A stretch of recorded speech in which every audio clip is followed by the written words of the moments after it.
Oi, pessoal, tudo bem? Vamos para mais uma aula?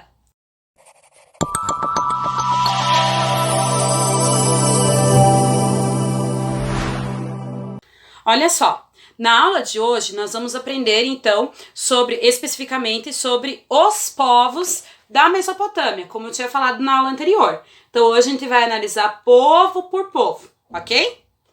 O primeiro povo que nós vamos ver vai ser os sumérios, que estão ali na página 46 do livro de vocês. Muito bem. Os arqueólogos acreditam que os sumérios, então, foram o primeiro povo a chegar nessa região da Mesopotâmia.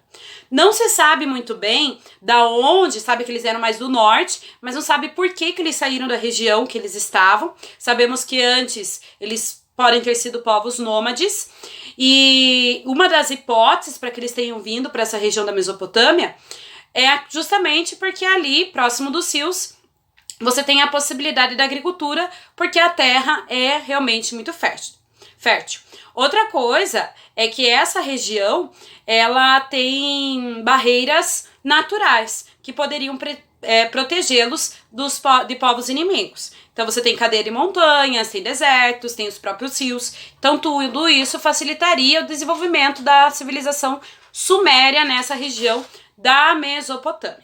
Olha só, os sumérios, como nós vimos agora, né, eles mudaram para essa região por causa da fertilidade do solo.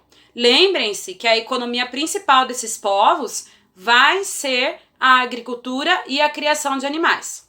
É essencial para o ser humano ter água para sobreviver. Nós não temos como viver sem água.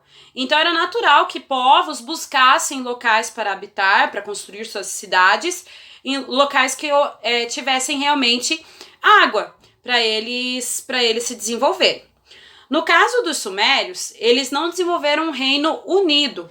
Eles formaram diversas cidades, como Kish, Ur, Nippur, Lagash, Eridu e Uruk, que são as principais cidades sumérias. Mas elas não formavam um reino unido, elas não eram unidas sobre um governo só, como acontece hoje. Hoje, por exemplo, no nosso país, cada um vive ali na sua cidade, mas respondem ao governo maior, unificado. Então, nós temos ali o prefeito de cada cidade, depois nós temos o governador do estado, temos ali o presidente, que une, né, todo o território. Então, todas as leis que são feitas lá em Brasília, elas valem para o território nacional.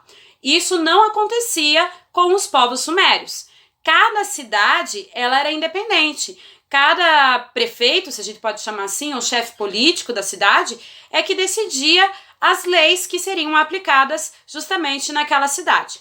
Por isso, a gente dá o nome para essas cidades independentes de cidade-estado ou cidade-país, porque ela mesmo se autogoverna. Ela não precisa de um poder político superior para decidir as coisas que acontecem dentro da cidade. O chefe político dessas cidades era chamado de patese, tá? Então, em vez de chamar de prefeito ou de chamar de governador, era patese, como eram chamados esses chefes políticos. Outra coisa interessante de notar sobre os sumérios é a respeito da religião.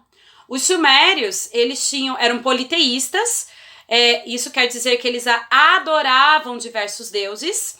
Poli, né, quer dizer muitos. Teísta é adoração, então politeísta adora diversos, né, deuses, diversos deuses são adorados.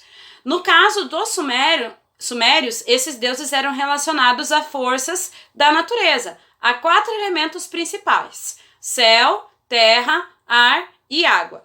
Então você tem o deus do céu, que era chamado An, a deusa da terra, que era chamada Ki, o deus do ar, que era chamado Enlil, e o deus da água, que era chamado Enki.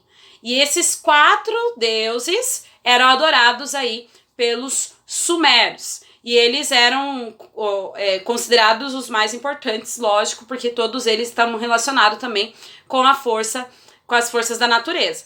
Então, por exemplo, se não estava chovendo na região, eles iriam fazer oferendas ao deus do céu ou ao deus da água, para que houvesse justamente chuva na região.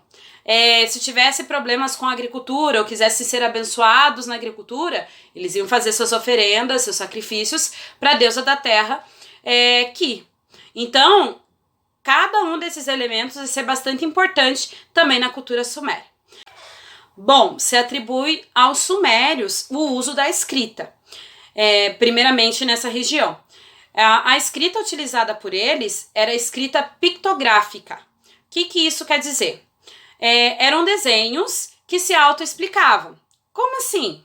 Por exemplo, se eu desenho uma árvore, né, faço o desenho da árvore para você, você vai entender, você falando português ou não. Por exemplo, se eu mostro essa árvore, esse desenho para outra nacionalidade, para alguém que fala inglês somente, para alguém que fala, sei lá, japonês, mostrar o desenho da árvore, ele vai entender que é uma árvore.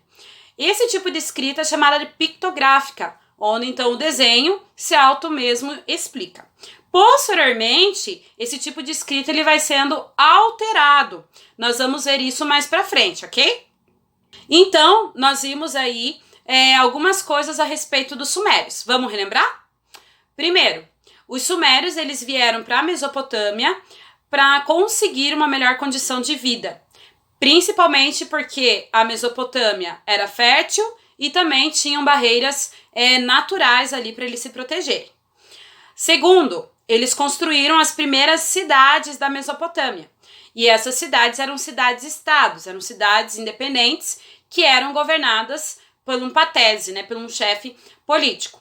Terceiro, não menos importante, eles eram politeístas e adoravam aí os quatro elementos da natureza, como nós vimos no caso, né?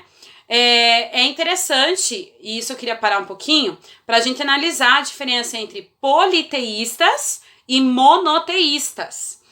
Poli é muito, teísta, adoração, vem a ver com a adoração. Então, quando a gente fala politeístas, adoram vários deuses. Quando eu falar monoteístas, quer dizer que adora somente um. Mono significa único, tá? E teísta é de adoração mesmo, né? Que crê em alguma coisa.